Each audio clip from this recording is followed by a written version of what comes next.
Force, JCF, has announced the establishment of a Specialized Investigation Branch, SIB, under the Crime and Security portfolio.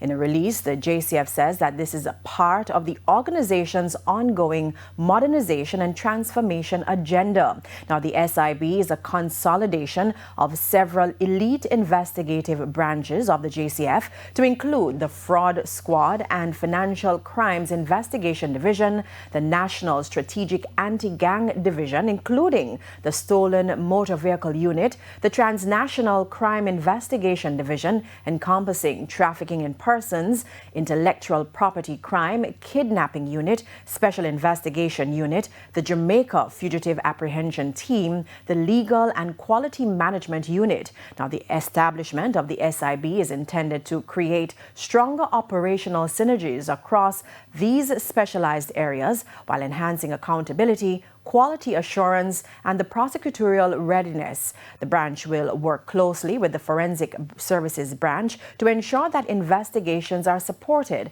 by scientifically rigorous and evidence-based methodologies. The Specialized Investigation Branch is mandated to focus on the investigation of complex, high-stakes, and sensitive matters, utilizing advanced investigative techniques and specialized support of intelligence evidence gathering capabilities. The JCF says in doing so, the branch will play a central role in its strategic effort to disrupt, dismantle, and neutralize organized criminal networks operating locally and transnationally.